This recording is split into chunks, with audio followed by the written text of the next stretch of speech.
القاسم محمد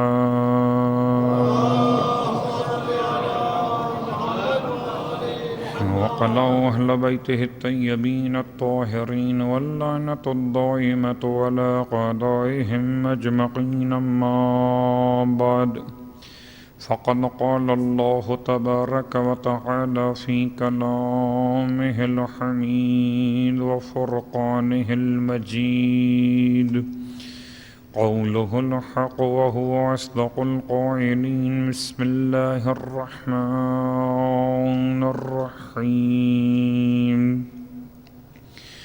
والبدن جعلناها لكم من شعائر الله لكم فيها خير فاذكروا اسم الله عليها صواف فإذا وجبت جنوبها فكلوا منها وأطعموا القانع والمعتر كذلك سخرناها لكم لعلكم تشكرون. لن ينال الله لحومها ولا دماؤها ولكن يناله التقوى منكم كذلك سخرها لكم لتكبروا الله على ما هداكم وبشر المحسنين. اللهم صل.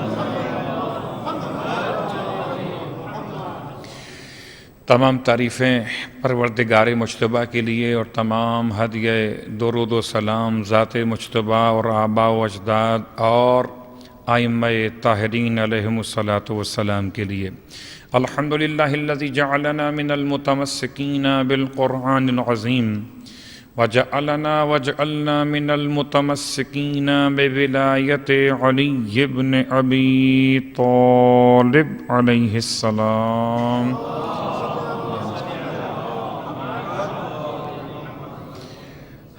تہنیت و تبریک پیش کرتے ہوئے شب میلاد مسعود امام حسن مجتبیٰ علیہ السلام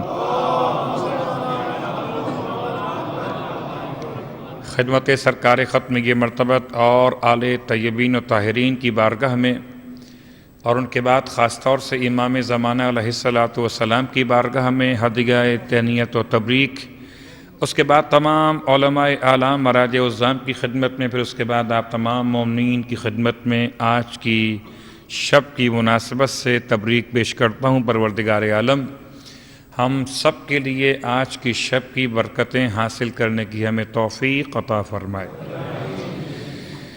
صلوات پڑھ لیں محمد و آل محمد.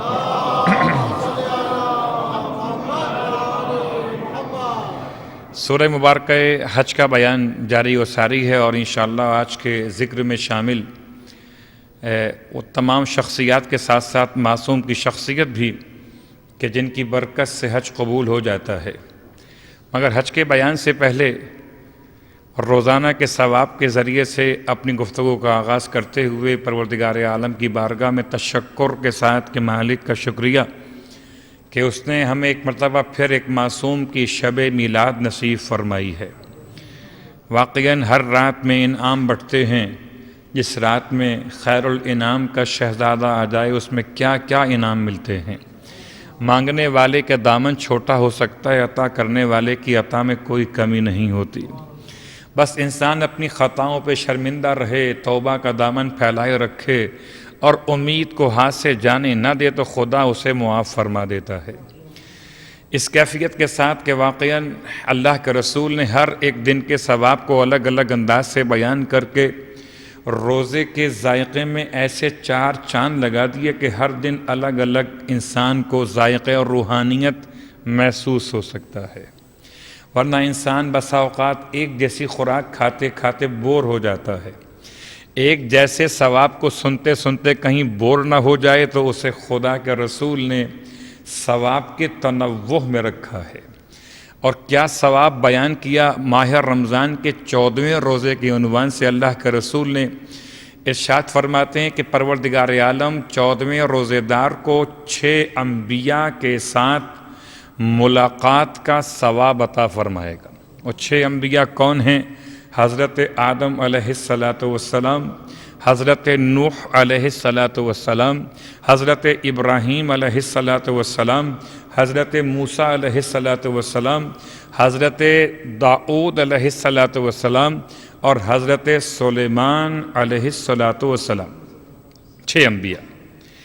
اور خدا اس کے علاوہ ماہ رمضان کے 14ویں تاریخ کے روزے دار کے نامہ اعمال میں ہر نبی کے ساتھ 200 سال کی عبادت جو انجام دی گئی ہو اس کو بھی عطا فرماتا ہے۔ اب انبیاء 1,24,000 یا 4,24,000 جو 2 روایتوں میں آپ کے سامنے مشہور 1,24 کا عنوان ہے، بہرحال 1,24,000 اور ہر نبی کے ساتھ 200 سال کی عبادت کا ثواب نامہ اعمال میں لکھا جائے تو بیٹھ کر حساب کرتے رہیے گا کہ خدا نے کتنا ثواب روزے دار کو 14ویں کی برکت سے عطا کر دیا ہے۔ تو بہرحال 14واں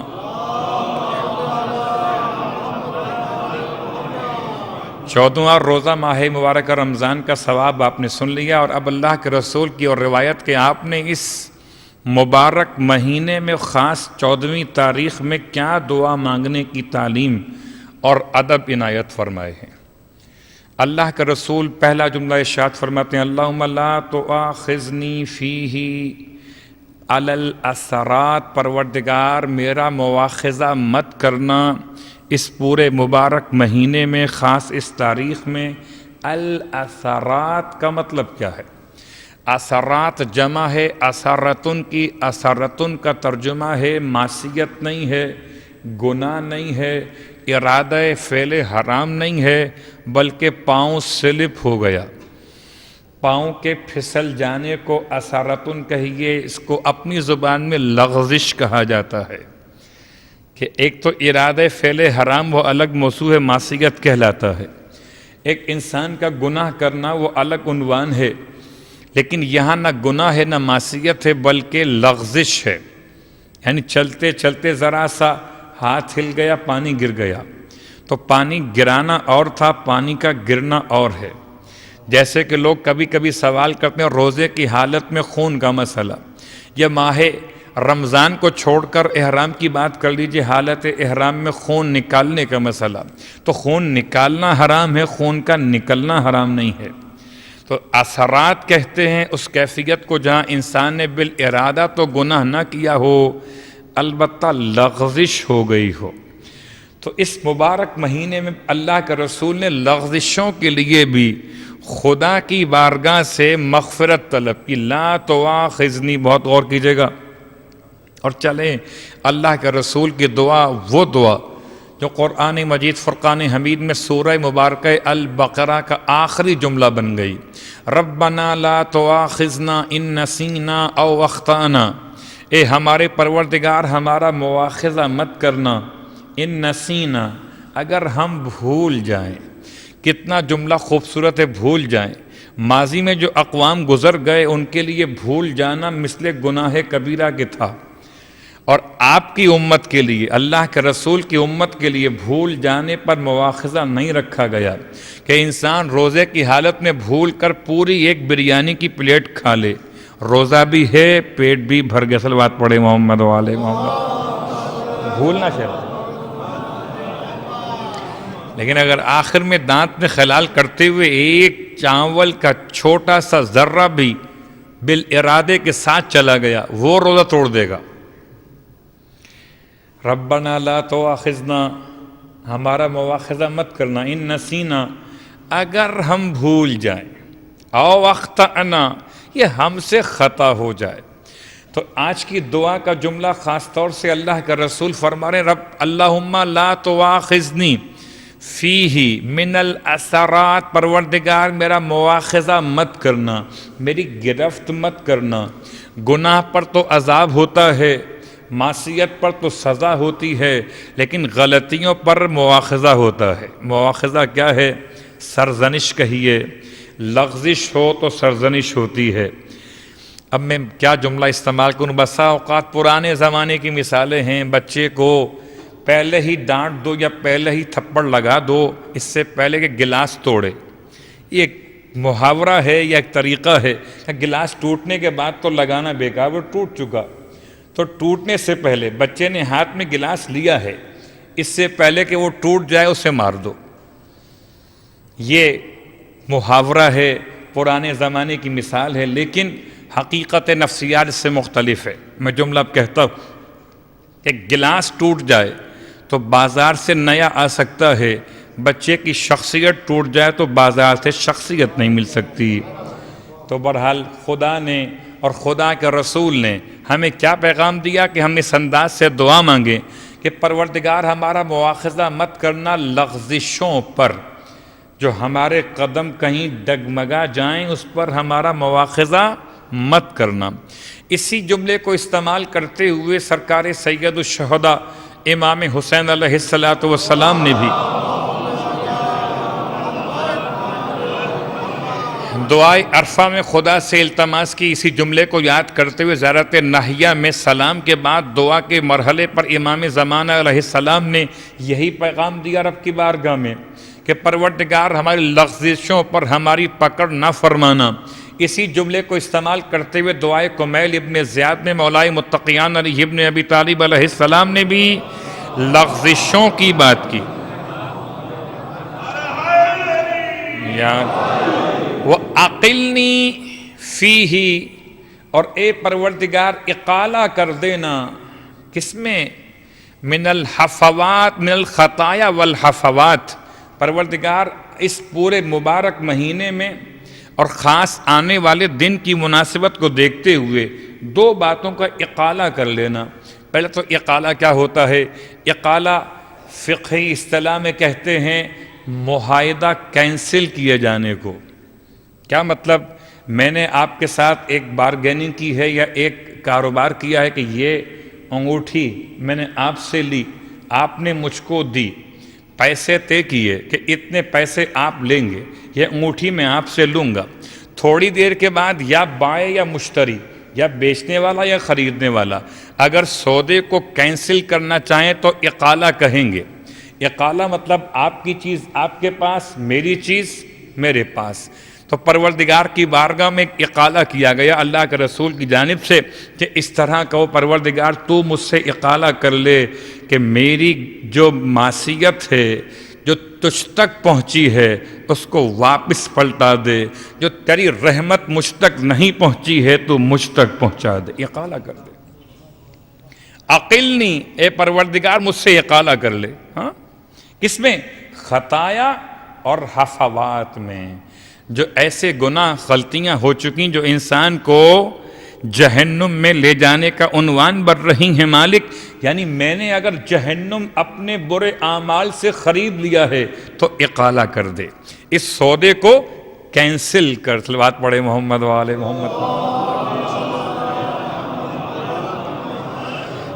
اور آئیے آج کی حد تک اختصار سے اسی بات کو یہاں مکمل کرتے ہوئے صرف آخری جملہ اللہ کے رسول کی اس دعا کہ بے عزتک یا عز المسلمین، پروردگار تجھ کو تیری ہی عزت کا واسطہ اے مسلمانوں کی عزت. تو اب سارے تو اقوال بیان کرنے کا وقت نہیں، خالی ایک جملہ کہوں گا چونکہ میلاد بھی ہے، ذکر امام بھی کرنا ہے، سورہ حج کا بیان بھی ہے، اور ہمارے درمیان ایک آئے ہوئے مہمان منقبت خواں جو مدرسے وائزین سے ماشاءاللہ فارغ التحصیل بھی ہیں، وعظ بھی کرتے ہیں اور منقبت بھی پڑھتے ہیں، تو ان سے بھی استفادہ کریں گے. لیکن اس مرحلے پر خالی ایک جملہ کافی. موسیٰ ابن عمران علیہ السلام رب کی بارگاہ میں مناجات کریں. پروردگار نے 6 باتیں بیان کیں اور ان 6 باتوں میں صرف 2 باتیں بیان کروں گا. 6 باتیں کہ اے موسیٰ ہم نے 6 چیزوں کو 6 چیزوں میں پوشیدہ کر کے رکھا ہے، جبکہ ڈھونڈنے والے اسے دوسری 6 چیزوں میں تلاش کرتے ہیں تو بھلا کہاں سے پائیں گے. بہت ہی آسان سی مثال لے سکتے ہیں. اگر آپ کے پاس 2 شرٹس ہوں استعمال کی اور آپ نے پیسے ایک شرٹ میں رکھے ہوں اور شریک حیات موصوفہ دوسری شرط میں ڈھونڈتی رہیں تو کہاں سے پائیں گی؟ تو ایسے ہی خدا نے رکھا کسی اور جگہ پر ہے، انسان ڈھونڈتا کسی اور جگہ پر ہے۔ تو کون سی چیز ہے جو خدا نے رکھی کسی اور جگہ پر ہے اور انسان ڈھونڈتا کسی اور جگہ پر ہے؟ ایک عزت کا مسئلہ، پروردگار فرماتا ہے میں نے عزت کو رکھا ہے، میں نے عزت کو رکھا ہے کس میں؟ قیام لیل میں، رات بھر کی عبادت میں، جبکہ لوگ اس کو تلاش کرتے ہیں بادشاہوں کے دروازوں پر۔ میں نے رکھا ہے نماز شب۔ اب ایک جملہ کہوں گا خاص طور سے کہ ہمارے یہاں الفاظ کا مسئلہ اتنا خراب ہوا کہ شہرت اور عزت کو ایک معنی میں لے لیا گیا، حالانکہ شہرت اور ہے، عزت اور ہے۔ شہرت ہر کس و ناکس کو مل جاتی ہے، عزت صرف خدا والوں کو ملتی ہے۔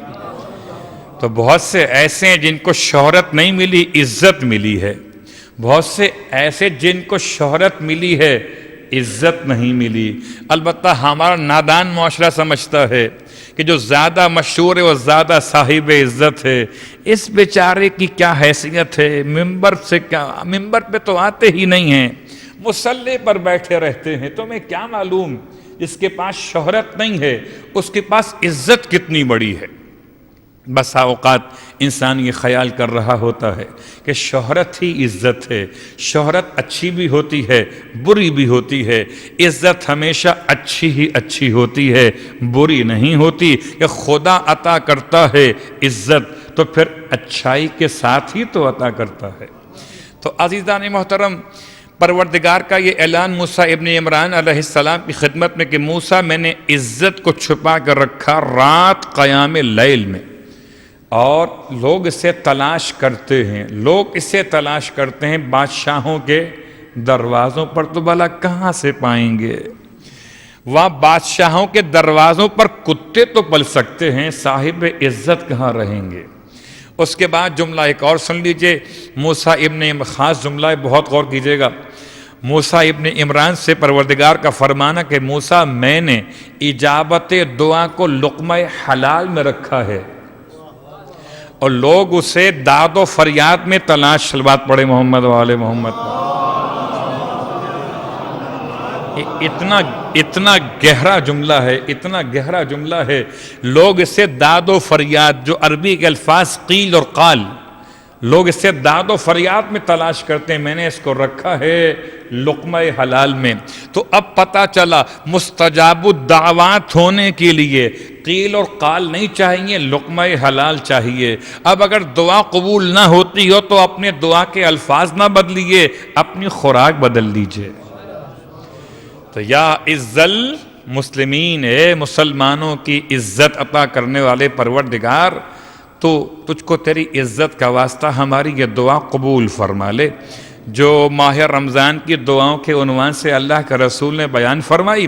اور اس کے بعد چلیں انتہائی اختصار کے ساتھ سورہ مبارک حج سے چند جملے، اور آج قربانی کچھ باتیں ہیں، اور قربانی کے مسائل سے ہی ہم متوجہ ہو جائیں گے امام مجتبیٰ علیہ السلام کی بارگاہ کی طرف۔ آپ تو مہمان ہیں، اصل میں بات یہ ہے کہ ہم پچھلے 3 دن سے، غالباً 4 دن سے مسلسل حج اور حج کر رہے ہیں۔ خدا معلوم کتنا حج ہوا اور کتنا حج نہیں ہوا۔ البتہ حج کے مسائل قرآن میں بہت سارے مقامات پہ مل سکتے ہیں۔ خدا نے جتنا کھول کر حج کے مسائل بیان کیے ہیں، اتنا کھول کر نہ نماز کے مسائل بیان کیے، نہ روزے کے مسائل بیان کیے، نہ کسی اور فروع دین کے مسائل کو اتنا کھول کر بیان کیا جتنا کہ حج کے مسائل کو کھول کر بیان کیا۔ آئیے ان مسائل میں ہم کل جو بات چھوڑ کر گئے تھے آپ کی خدمت میں، اس میں مخبتین کی 4 نشانیاں۔ نشانی نمبر 1 یہ تھی، جب ان کے سامنے ذکر خدا کیا جاتا ہے تو ان کے دل منور ہو جاتے ہیں۔ کیا کہنے، ان کے دلوں پر ایسی روشنی پیدا ہو جاتی ہے۔ اب روشنی وجلت کا ایک ترجمہ کیا گیا کہ دل روشن ہو گیا، ایک ترجمہ ہے دلوں میں خوف پیدا ہو گیا۔ یہ خوف نہ تو اس لیے ہے کہ معصیت کر بیٹھے تھے، نہ یہ خوف اس لیے ہے کہ خدا کی رحمت کو کم سمجھ رہے تھے، بلکہ یہ خوف اس لیے ہے کہ خدا نے بڑی ذمہ داری ان کے کاندھوں پر رکھی ہے، تو کہیں گے ذمہ داری پوری نہ کر پائیں تو کیا ہوگا؟ اپنی ذمہ داری پوری نہ کرنے کا بھی ایک خوف ہوتا ہے، بہت غور کیجئے گا۔ کبھی کبھار آپ مجھ سے پوچھئے ممبر پر بیٹھنے کے بعد خوف ہوتا ہے کہ نہیں ہوتا؟ مجھ سے پوچھئے جب مجھے کھڑا کرتے ہیں آپ مصلی پر خوف ہوتا ہے کہ نہیں ہوتا؟ یہ خوف خدا نہیں ہوتا، یہ خوف آپ کے عنوان سے آپ کی رحمت کا انکار نہیں ہوتا، بلکہ اس بھاری ذمہ داری کی ادائیگی میں کہیں کوتاہی نہ رہ جائے، اس کا الگ خوف ہوتا ہے۔ تو مخبتین کی پہچان کیا ہے کہ جب ان کے سامنے ذکر خدا کیا جاتا تو ان کے دل خدا کے خوف سے منور ہو جاتے ہیں۔ والصابرین علی ما اصابہم، اور وہ صبر کرتے ہیں جو ان تک پہنچے مصیبت اس پر صبر کرتے ہیں۔ والمقیم الصلاۃ، وہ نماز قائم کرنے والے ہیں۔ ومما رزقناہم ینفقون، اور جو ہم نے انہیں رزق عطا کیا ہے اس میں سے خرچ کیا کرتے ہیں۔ کوئی بھی انسان اپنے پاس سے کبھی خرچ نہیں کرتا، جو خدا نے دیا ہے اس میں سے ہی خرچ کرتا ہے۔ اگر خدا کے دیے ہوئے میں سے خرچ کرتے ہوئے بخیل ہو تو اگر اپنا مال ہوتا تو پھر کیا کرتا؟ یہ تو خدا نے دیا ہے، میں نے آپ کو دی اگر 100 درہم، اس کے بعد میں نے کہا قبلہ اس میں سے مجھے 20 دے دیجئے، آپ مجھے بتائیں آپ خوشی سے دیں گے کہ ناراض ہو کر دیں گے؟ کہ 80 تو آپ کے پاس بچے ہوئے ہیں نا، 20 ہی تو مانگے ہیں۔ اگر کوئی 20 مانگ لے تو 80 جو بچے ہوئے ہیں میرے پاس، اس کو کوئی غور نہیں کرتا، جو 20 دے رہا ہے اس پہ نگاہ رکھتا ہے۔ بہت غور کیجئے گا، بڑی آسان سی مثال ہے، مال کا 5واں حصہ اور خدا کی بارگاہ میں، یہ واجبات کا اشارہ تھا۔ اس کے بعد چلیں آیت نمبر 36 پر، وَالْبُدْنَ جَعَلْنَاهَا لَكُم مِّن شَعَائِرِ اللَّهِ، اور بدنا کیا ہے؟ بدنتن یا بدنن، یہ قدسن کے وزن پر جمع ہے بدنتن کی، اور یہ کہتے ہیں اس بہت زیادہ صحت مند اونٹ کو جس میں زیادہ گوشت پایا جاتا ہو۔ ویسے تو عربی زبان میں اردو کی شباہت کہیں کہیں مل جاتی ہے، بدن تو اردو میں بھی کہتے ہیں نا، تو بدن اگر اچھا صحت مند ہو تو اسے بدنا کے نام سے یاد کیا گیا۔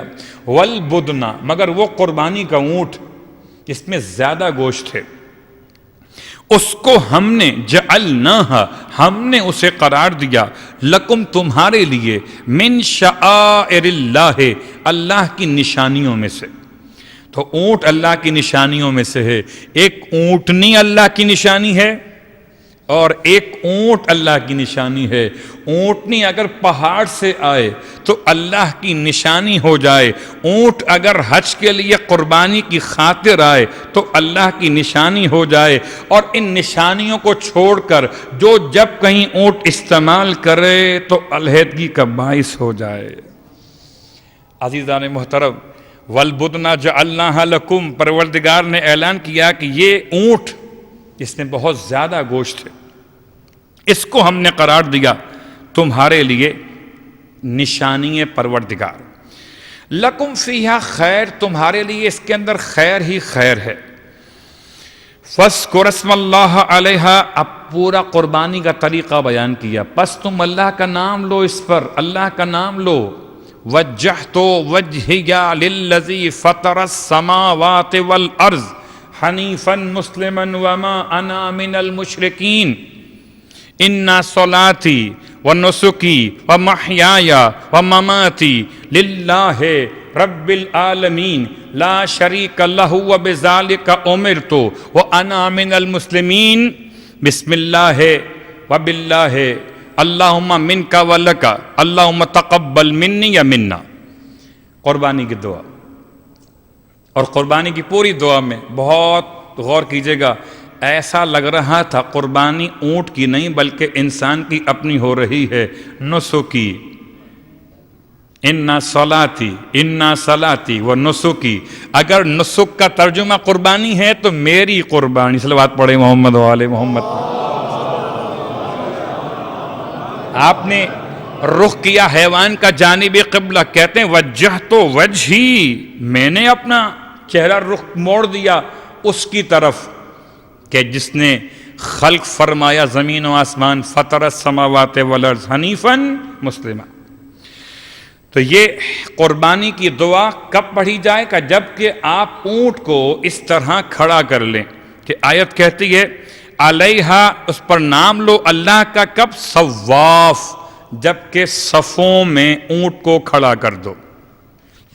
اونٹ کے نہر کیے جانے کا انداز کہ اس کو اس طرح سے کھڑا کیا جاتا ہے کہ اس کے اگلے دونوں ہاتھ، جس کو آپ پاؤں کہتے ہیں، یعنی اگلے دونوں پاؤں اس طرح سے باندھے جاتے ہیں کہ ٹخنے سے لے کر اور اس کے گردن کے ساتھ رسی باندھی جاتی ہے یا اس کے گھٹنے کے ساتھ باندھ دیا جاتا ہے، اس طرح سے کہ نہ گر سکے اور نہ آگے بھاگ سکے، بالکل رک کر اپنے مقام پر رہ جائے۔ اس کے بعد اس کے اس مقام پر کہ جہاں گردن کا آخری حصہ اور جسم کا ابتدائی حصہ، درمیان کا گڑھا، جسے آپ نرخرا کہتے ہیں، اس کے سوراخ پر نیزہ یا چاقو مارا جاتا ہے۔ تو قرآن نے اس کا پورا طریقہ بیان کیا صواف کہہ کر کہ صف میں کھڑا کر دو یا اس انداز سے باندھ کے کھڑا کرو۔ پھر کیا ہوگا کہ جیسے ہی تم نے یہ دعا پڑھ کر خدا کا نام لے کر اس کے گلے پر نہر کرنے کے لیے خنجر کو مارا، فَإِذَا وَجَبَتْ جُنُوبُهَا، بس جب وہ زمین پر گر پڑا، اس کی دونوں اگلی ٹانگیں مڑیں اور زمین پر لیٹ گیا، فَإِذَا وَجَبَتْ جُنُوبُهَا، جب یہ جانور قربان ہو گیا، فَكُلُوا مِنْهَا، بس تم اس میں سے تھوڑا سا کھاؤ، وَأَطْعِمُوا الْقَانِعَ وَالْمُعْتَرَ، اور کھلاؤ اس کو جو سفید پوش ہے، مانگ کر نہیں کھاتا۔ پورے قرآن میں لفظ قانے صرف ایک مرتبہ ہی استعمال ہوا ہے، قناعت کے باب سے کوئی لفظ قرآن میں استعمال نہیں ہوا سوائے لفظ قانے کے، اور یہ بھی استعمال ہوا یہاں گوشت کے مسائل میں۔ تو دو طرح کے لوگ جمع ہیں، ایک وہ جو آپ سے سوال نہیں کر رہے سفید پوش ہیں، ایک وہ جو آپ سے سوال کر رہے ہیں معتر، ایک قانے، ان دونوں کو کھلانا ہے گوشت۔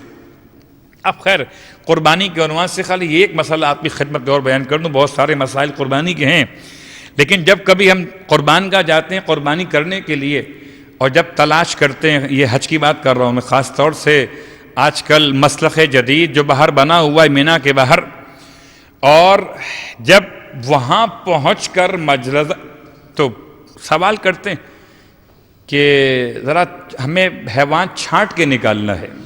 آج کل تو لوگ بکرا ہی قربان کرتے ہیں خالی، اس لیے کہ اونٹ تو بہت مہنگا ہے۔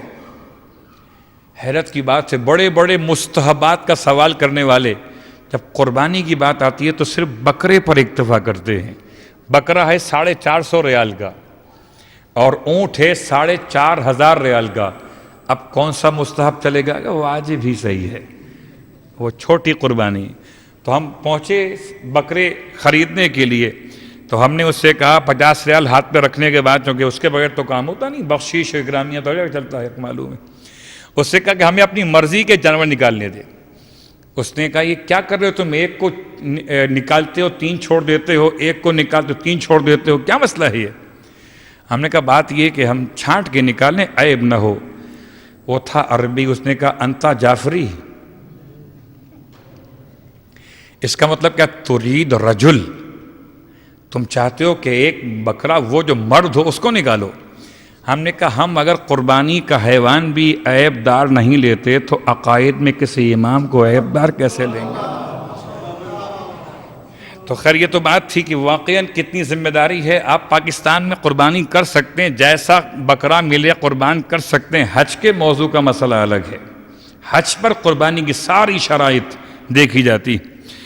تو جب گوشت الگ کیا اس کا تو 3 حصے، اس میں سے ایک تم کھاؤ اور ایک کھلاؤ قانے کو اور ایک کھلاؤ معتر کو۔ قانے قناعت کرنے والا، معتر کہ جس کو ایک دفعہ دیا لے گا پھر منہ بنائے گا، اتنا سا گوشت دیا اور 2 گوشت، اسے معتر کہتے ہیں۔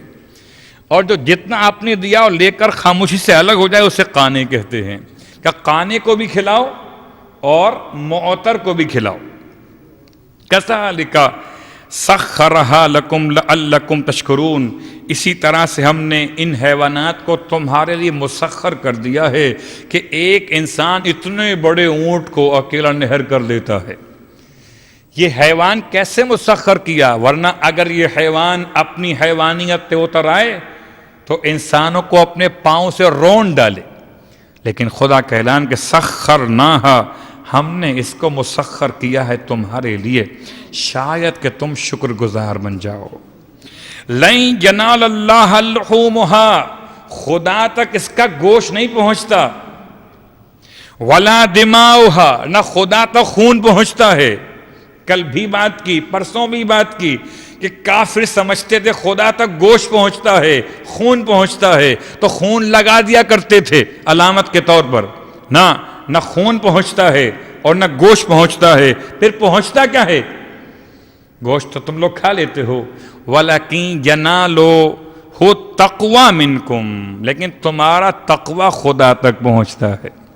تو اصل قربانی انسان کے لیے پیغام ہے، اس کا گوشت مسکینوں کے لیے بہترین خوراک ہے، اور تمہارے دل کا تقوی خدا تک پہنچتا ہے. بس اس کے بعد آخری جملہ کہ جہاں پروردگار عالم نے لِتُكَبِّرُوا اللَّهَ عَلَى مَا هَدَاكُمْ، اور اللہ کی بڑائی بیان کرو اس بات پر کہ اس نے تمہاری ہدایت فرمائی. جو منی میں پہنچا ہوا وہ 15 نمازوں کے بعد کہے اللہ اکبر اللہ اکبر، لا الہ الا اللہ واللہ اکبر، اللہ اکبر وللہ الحمد، اللہ اکبر علی ما ہدانا، واللہ اکبر علی ما رزقنا من بہیمۃ الانعام. حمد ہے پروردگار کی جس نے ہمیں انعام میں سے خاص نعم اونٹ کے معنی میں، ورنہ تینوں حیوان لیے گئے. ہاں، گائیں، گوسفند یعنی دمبا، بکرا اور اونٹ. بہیمہ کی معنی کیا ہے؟ بہیمہ کہتے ہیں ابہام سے، جس کی آواز میں کوئی واضح الفاظ نہ نکلتے ہوں اسے بہیمہ کہتے ہیں. اونٹ کی آواز میں آواز ہے، الفاظ نہیں ہیں. گائے کی آواز میں آواز ہیں، الفاظ نہیں ہیں. ایسے ہی دمبے کی آواز میں اسے بہیمۃ الانعام کہہ کر خدا نے 3 حیوان خاص طور سے قربانی کے باب میں بیان کیے. اور واقعاً قربانی انسان کرے اس کا اختیار ہے، چاہے دمبا ذبح کرے، چاہے گائیں یا اونٹ کو نہر کر دے. البتہ اس کی کوئی گنجائش نہیں ہے کہ حج میں انسان کسی پرندے کو قربان کرے. یعنی کوئی انسان غربت کی، ہاں ٹھیک ہے، راستہ بتا دیتا ہوں کہ اگر کوئی نہ کر سکے قربانی تو کیا کرے کہ پھر روزے رکھے. 3 روزے وہاں پر اور 7 روزے وطن میں واپس آنے کے بعد، تو 10 روزے بدلہ ہو سکتے ہیں قربانی کا. بہت سے لوگ وہاں پہنچ کر اپنا حج بدل لیتے ہیں، بہت سے لوگ اپنی تقلید بدل لیتے ہیں، جہاں بکرا بچا وہاں مرجے بدل لیا، اور پھر بعد میں کہ ہم تو فلاں مرجے کے تقلید میں تھے، آپ نے لکھا غلط ہے. ایسا ہوا ہے. 2 مقامات پہ قربانی ہو رہی تھی، ایک جگہ 300 ریال کی، ایک جگہ 500 ریال کی. ایک آیت اللہ خوئی والے تھے اور ایک آغا سستانی والے تھے. ہم نے نام لکھ دیا ان کے کہنے پر آیت اللہ خوئی والوں میں، اور ہو گئی 500 ریال کی قربانی. جب دیکھا کہ آغا سستانی والوں کی 300 ریال کی ہوئی ہے، کہ ہم تو آیت اللہ سستانی والے تھے، 200 ریال واپس صلوات پڑھے محمد و آل محمد پر. یہ ساری وہ باتیں جو بالکل پریکٹس میں میرے ساتھ گزری ہیں، جو بیان کر رہا ہوں. ایسا نہیں کہ میں نے سنی ہے، کہیں پڑھی ہوں، گزری ہیں. تو بات یہ کہ انسان حج پر جائے، قربانی کرے، لاکھوں روپے خرچ کرنے والا اتنا کنجوس کیوں ہو جاتا ہے کہ ایک بکرے کے مسئلے پر 100 ریال کے لیے اپنی تقلید کو بدل دینا چاہتا ہے. اتنا سرمایہ خرچ کرنے والا، اتنی محبت کے ساتھ حج پہ جانے والا. ایک حج کرنے والا ایسا بھی ہے جس نے حالت احرام حج میں شکار کیا ہے. اور آپ کو معلوم ہے کہ حالت احرام میں شکار کرنا حرام ہے، مگر کون سا شکار حرام ہے، کون سا شکار حلال ہے، پانی کا شکار حلال ہے، خشکی کا شکار حرام ہے۔ اس نے شکار کیا خشکی کا اور بڑے پرندے کا، شتر مرغ کے انڈے کھا لیے، اور انڈے کھانے کے بعد اب جب اسے کفارہ دینے کا خیال آیا تو رسول خدا کے زمانے کے فوراً بعد پہلی گورنمنٹ قائم ہوئی، اور جو پہلا حکمران بیٹھے ہوئے ہیں ان کے پاس یہ پہنچا کہ آپ مسئلہ بیان کریں، میں نے شتر مرغ کے انڈے حالت احرام میں بھون کے کھا لیے ہیں، کفارہ کیا دینا ہے؟ جب مسئلہ پیش آیا تو دیکھا برابر والے کو کہ جو نیکسٹ کمنگ میں تھا کہ ان سے پوچھئے، وہ ان کے پاس پہنچا، ان سے پوچھا آپ بتائیں، انہوں نے کہا عبد الرحمن ابن عوف بتائیں گے، ان کے پاس پہنچا، انہوں نے کہا جاؤ در علی ابن ابی طالب پر۔ اللہ اکبر۔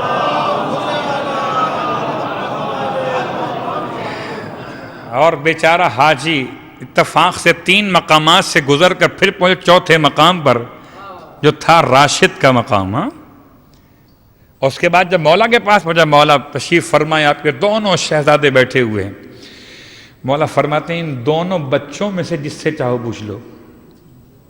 آپ تصور کیجئے سفید سفید ریشے نامبارک کے ساتھ لوگ بیٹھے ہوئے تھے اور ان سے مسئلہ پوچھا گیا، میں مبارک نہیں کہوں گا اس لیے معلوم ہے آپ کو، بیٹھے ہوئے تھے ان سے مسئلہ پوچھا گیا، ان کو نہیں معلوم تھا، ایک کے بعد ایک کے بعد ایک۔ اچھا بات یہ کہ اگر مسئلہ وضو کا ہو تو شاید سب کو یاد ہو، مسئلہ اگر نماز کا ہو سب کو یاد ہو، مسئلہ تو حج کا ہے، اور حج کا سب سے مشکل مسئلہ، حج کا سب سے مشکل مسئلہ وہی ہے تو یحییٰ ابن اقسم نے امام محمد تقی جواد علیہ السلام کے امتحان کی خاطر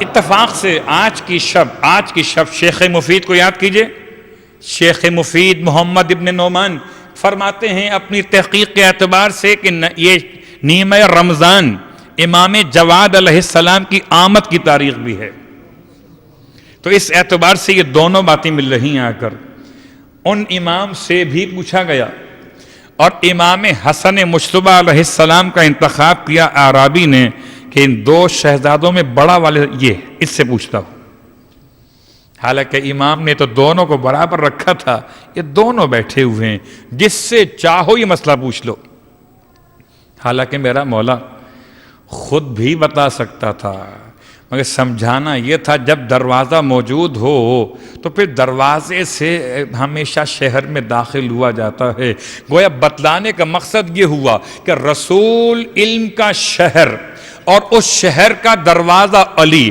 اور علی علم کا شہر، اس شہر کا دروازہ حسن مجتبیٰ۔ لاؤ اس سے پوچھو۔ اللہ اکبر، کیا فضائل بیان کروں، وسیع ہیں مولائے کائنات علی ابن ابی طالب علیہ السلام کے وسیع، ان کے امین، ان کے جانشین، کیا مرتضیٰ کا مجتبیٰ انتخاب ہے، اور کیا امام حسن مجتبیٰ علیہ السلام نے خطبہ دیا وہ اپنے مقام پر، ورنہ عام طور پر امام وقت کے ہوتے ہوئے تو امام ناطق ہو، امام صامت کا خطبہ بہت کم ملے گا، مگر جمعے کی نماز پوری نماز خطبے کے سمیت امام مجتبیٰ علیہ السلام نے پڑھائی ہے، جبکہ مولائے متقیان علی ابن ابی طالب علیہ السلام علیل تھے۔ لوگ سمجھتے ہیں شاید یہ بچہ، ہاں نہیں، کیا کہنے، کیا کمال تھا، کیا فصاحت و بلاغت ہے۔ اب یہ اعرابی آ کے سوال کرتا ہے، بہت غور کیجئے گا، یہ سوال مکمل کروں اس کے بعد پھر منقبت، اس کے بعد دعائے جوشن دعائے مجید کا پروگرام ہے، اس کے بعد انشاءاللہ پھر 2 دن کی نماز ہے، اور واقعی نماز پڑھتے پڑھتے لوگ سوچتے ہیں اتنا مشکل ہو گیا، مولوی صاحب نے نمازیں پڑھانا شروع کر دی ہیں، اب اللہ ہی رحم کرے، اللہ رحم کرے۔ بات یہ کہ قضا کرنا کتنا آسان تھا اور قضا بھرنا کتنا مشکل۔ صلوات پڑھے محمد و آل محمد۔ جب قضا کر رہے تھے وہ ایک نماز چھوٹ گئی، کیا ہوا، ایک ایک کر کے اتنی ساری جمع ہو گئی کہ اب پورا مہینہ رمضان کا ہے آپ کی خدمت میں۔ خیر، یہ تو پروگرام کا حوالہ تھا، اس سوال کا جواب کیا ہے؟ امام کی خدمت میں اس نے بچوں میں سے انتخاب کیا بڑے شہزادے کا کہ یہ بڑا ہے، اس سے پوچھتا ہوں، حالانکہ بیچارہ اب تک بڑوں سے پوچھ کر ناکارہ ہو چکا تھا، اب جس سے چاہتا پوچھ لیتا، اگر اس نے پھر بڑے کا انتخاب کیا کہ بڑا شہزادہ آپ بتائیں میں نے حالت احرام میں شتر مرغ کے انڈے استعمال کر لیے، اس کا کفارہ کیا ہے؟ فرمائے جتنی تعداد میں انڈے استعمال کیے ہوں اتنی تعداد میں اونٹنی کے بچے اونٹنی لے کر ان کو آپس میں مخلوط کروائیں، ان سے جو بچے پیدا ہوں ان بچوں کو خانہ کعبہ کے لیے ہدیہ کر دیں، یعنی ذبح کر دیں، قربانی پیش کر دیں۔ ذبح کا مطلب نہر۔ تو ایک مرتبہ مسئلہ سن کر میرے مولا مسکرائے، فرماتے ہیں بیٹا حسن بہت سی اونٹنیوں کے حمل ضائع بھی تو ہو جاتے ہیں۔ شہزادہ سر جھکا کے فرماتے بابا بہت سے انڈے بھی تو خراب نکل آتے ہیں۔ تو جتنی تعداد میں انڈے استعمال کیے تھے اتنی تعداد میں اونٹنیاں، اللہ اکبر! کیا یہ معیار علم معصوم نہیں ہے، یہ واقعات معیار علم معصوم نہیں، قسم بخدا نہیں ہیں۔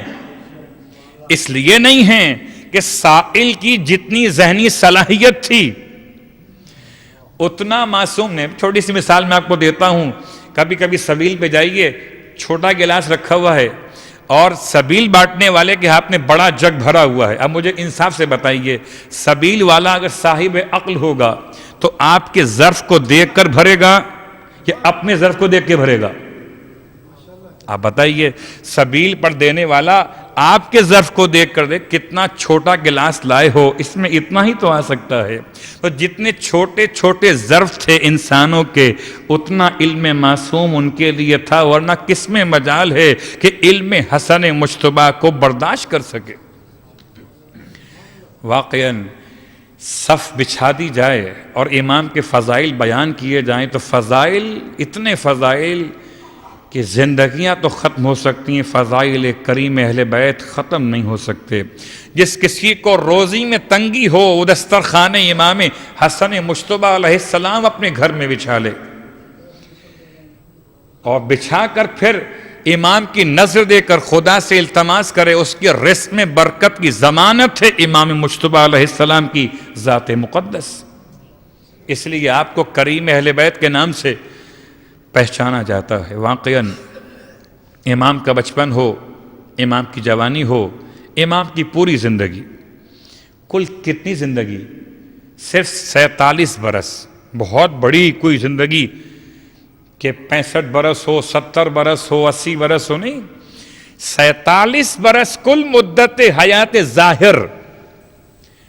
ہجرت کا 3 برس دنیا میں آئے، ہجرت کا 50واں برس زہر کی شدت کی بنا پر رخصت ہوئے دنیا سے، اور 47 برس میں 7 سال گزار دیے رسول خدا کے ساتھ، رسول خدا کے ساتھ۔ ارے کوئی ایک لمحہ رسول کو دیکھ کے صحابی ہو جائے، میں کیا جملہ استعمال کروں، جو رسول کو دیکھے صحابی ہو جائے، رسول جس کو دیکھیں وہ امام ہو جائے۔ رسول نے گود میں لیا اور پہلی مرتبہ اولاد مسلم کے لیے تمام تر احکامات شروع ہو رہے تھے کہ عقیقہ کب ہوگا، نام کیسے رکھا جائے گا، بچے کو کس طرح کے کپڑے میں لپیٹا جائے گا، یہ سب کے سب عطا ہوئے بتصدق امام مجتبی علیہ السلام۔ اور اگر سننا چاہیں تو ایک جملہ اور کافی ہے۔ کبھی کبھار معاف کیجئے گا لوگ تعصب کرتے ہیں، ائمہ اہل بیت میں بھی امام حسین کو بڑا مقام دیتے ہیں، امام حسن کو چھوٹا مقام سمجھتے ہیں۔ معاف کیجئے گا، ایسا ہے اذہان عالیہ میں، اور جناب سیدہ کو شکایت ہے اس بات سے کہ اگر کوئی امام حسن کو یاد نہ کرے امام حسین کے مقابلے میں تو شہزادی کونین کو شکایت ہے کہ میرا بیٹا کیا سوتیلا ہے یہ والا۔ اور اگر آپ چاہتے ہیں ماتم اور مجلس کی محبت کی بنیاد پر سن لیجئے، 10 سال تک امام حسین علیہ السلام پر جس کی اطاعت واجب تھی اس کا نام حسن تھا۔ 10 سال تک اللہ اکبر، امام حسن نے امام حسین علیہ السلام کی اطاعت ایک دن بھی واجب نہیں۔ چھوٹے ہیں وہ، ان کی امامت بعد میں ہے، ان کی امامت پہلے ہے۔ 10 سال تک امام حسن علیہ السلام کے سامنے مولا حسین کی شخصیت وہ ہے جو مولائے کائنات کے سامنے امام حسن کی شخصیت تھی۔ 10 سال تک اور پھر اگر زمین عاشورہ امام حسن فراہم نہ کرتے تو ممکن نہ تھا کربلا میں مولا حسین عاشورے کو عمل میں لا سکتے. زمینہ فراہم کیا تھا امام مجتبیٰ علیہ السلام نے، تو عاشور پھر امام حسین کے حصے. صلوات پڑھے محمد و آل محمد پر.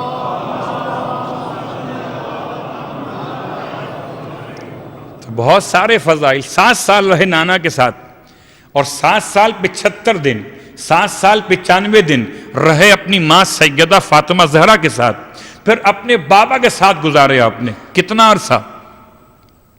کہ اس کے بعد 40 سنِ ہجرت تک، یعنی اپنی زندگی کے 40 سال مکمل ہو رہے ہیں. ان میں 7 وہ بھی، 75 95 وہ بھی، اس کے بعد باقی تمام سال، جس کو آپ کہہ سکتے ہیں کہ 33 برس اور ہیں جو آپ نے گزارے اپنے بابا کے ساتھ. اور اپنے بابا کے معتمد خاص جب مولا نے لشکر تیار کیا ہے مخالفین، ناقصین اور مارقین اور قاسطین کے عنوان سے، تو 12,000 کے لشکر کو کوفے سے تیار کر کے دینے والی شخصیت امام مجتبیٰ علیہ السلام تھے. 12,000 کا لشکر مولا کائنات کو ملا ہے برکت امام مجتبیٰ کی بنیاد پر. آپ کا کوفے میں خطبہ اور لوگوں کو جہاد کے لیے مولا کائنات کے عنوان سے ابھارنا. اللہ اکبر. یہ تمام فضائل اور تمام مناقب اتنے زیادہ ہیں کہ خدا نصیب کرے کہ پھر کل تذکرہ ہو، پھر کل آپ کی خدمت میں بیان ہو کیسے قرآن پڑھتے تھے اور کس طرح سے خدا کی بندگی کرتے تھے، کس طرح سے خدا کے سامنے سر بسجود رہتے تھے، اور کس طرح سے آپ نے اپنے حلم اور بردباری سے تمام انسانیت کو اسلام کی دعوت دی. پروردگار تیری بارگاہ میں دست بدعا ہیں کہ تمام تر جو حاضرین بیٹھے ہوئے امام معصوم کی محبت میں، انہیں معصوم امام کا واسطہ ان کی تمام تر مشکلات کو دور فرما. پروردگار واسطہ امام معصوم علیہ السلام کا ان کے رزق میں برکت عنایت فرما. بار اللہ واسطہ امام مجتبیٰ علیہ السلام کا ہم سب کے روزے اور اعمال قبول فرما. پروردگار محفل میلاد ہو امام مجتبیٰ علیہ السلام کے لیے اور جنت البقیع میں بیٹھ کر ہو، وہ دن نصیب فرما. پروردگار واسطہ محمد و آل محمد کا تمام مقدس مزارات کی حفاظت فرما. تمام باطل قوتوں کو نیست و نابود فرما. امام زمانہ علیہ السلام کے ظہور میں تعجیل فرما. ہم سب کو امام علیہ السلام کے ادنا ترین خدمت گزاروں میں شامل فرما. اور آج کی افطاری جناب حسن حبیب سجوانی کی جانب سے ہوئی تھی، اور انہوں نے اپنے اس عمل کو ہدیہ کیا تھا امام حسن مجتبیٰ علیہ السلام کی خدمت میں. تو اب ہم اپنی جانب سے سورہ فاتحہ کی التماس کرتے ہیں ان کے مرحومین کے لیے، تمام حاضرین کے مرحومین کے لیے. اور کہ مومنہ کا انتقال ہوا ہے عزیز بیگم اہلیہ سید احمد علی جعفری، ان کے لیے نماز مغفرت اور وحشت کی التماس بھی ہے، اور دعائے مغفرت کی التماس. سورہ فاتحہ پڑھ لیجئے، 1 مرتبہ سورہ الحمد اور 3 مرتبہ سورہ اخلاص تمام ارواح مومنین مومنات کے لیے. بسم اللہ الرحمن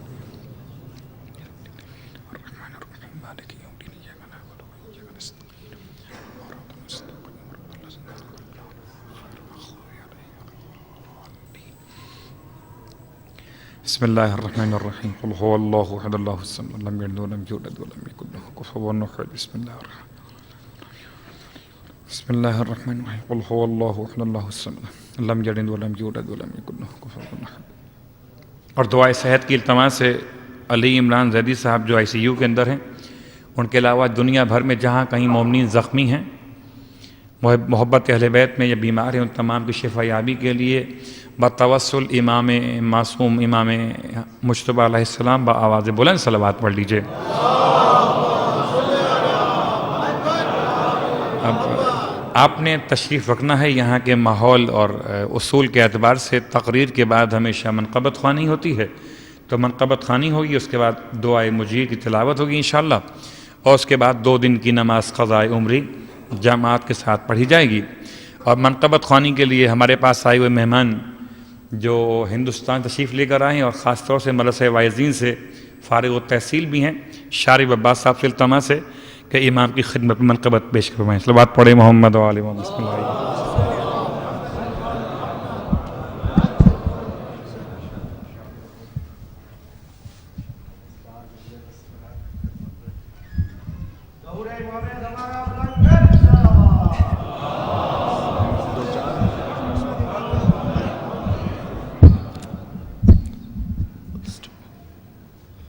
السلام علیکم۔ حضرات جمیع قدر، جملہ موالیان حیدر کرار علیہ السلام، تمام مومنین کرام، آپ تمام حضرات کی خدمت میں دلوں کی گہرائیوں کے ساتھ آپ حضرات کی خدمت عالیہ میں سماعتوں کی نظر ہوں۔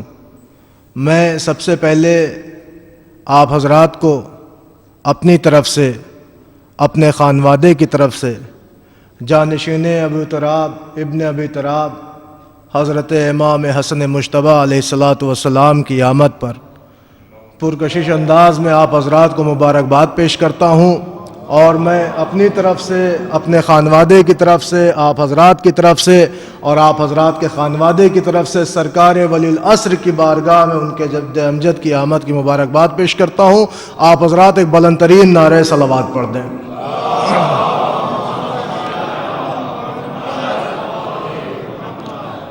قبلہ حضرات، میں دراصل یہاں UAE میں مجلس خطاب کرنے کی غرض شبوں میں حاضر ہوا تھا۔ بہرحال مجھے علم ہوا کہ یہاں محفل ہے، شرکت کی غرض سے حاضر ہو گیا۔ بہرحال صرف اور صرف چند کلمے آقا امام حسن مجتبیٰ کی شان میں حاضر کرنا ہے، صرف چند باتیں۔ اعوذ باللہ من الشیطان الرجیم، بسم اللہ الرحمن الرحیم، الحمد للہ رب العالمین، الصلاة والسلام على اشرف الانبیاء والمرسلین وعلى اہل بیتہ الطیبین الطاہرین، اما بعد فقد قال اللہ تعالی فی کتاب المجید والقرآن الحمید، بسم اللہ الرحمن الرحیم، بعثت لأتمم مکارم الاخلاق۔ صلوات پڑھ دے محمد و آل محمد۔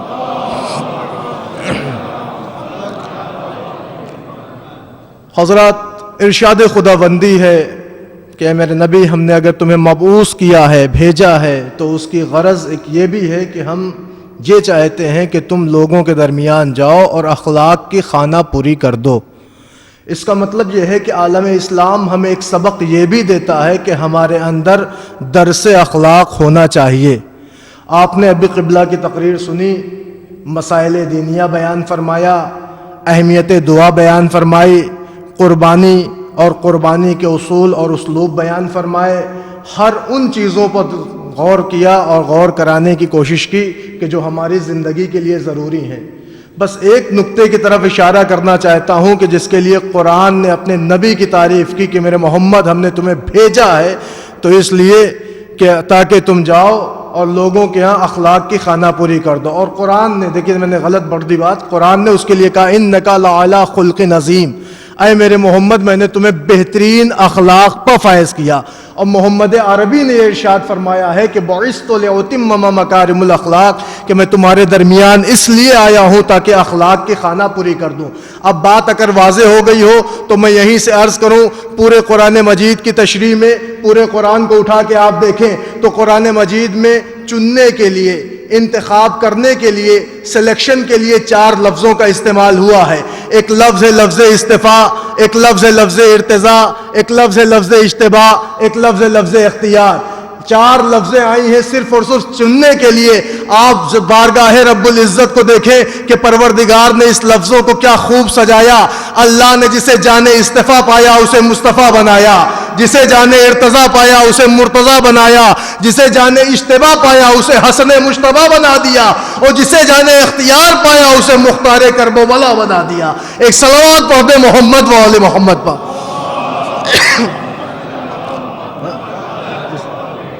جسے جانے اختیار پایا اسے مختار کرب و بلا بنایا۔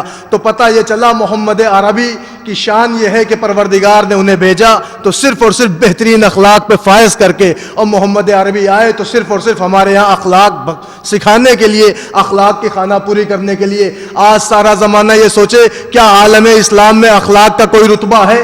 کیا اخلاق کی کوئی اہمیت ہے؟ کیا اخلاق کی کوئی حیثیت ہے؟ کیا اخلاق کی کوئی تعلیم ہے؟ کیا ہم نے اپنے بزرگوں کا احترام کیا؟ کیا ہم نے اپنے چھوٹوں کا خیال کیا؟ لیکن عزیزان گرامی، ہمیں کہیں کسی کائنات میں اخلاق کا درس نہیں ملتا، مگر دامن اسلام میں اخلاق کا درس ملتا ہے۔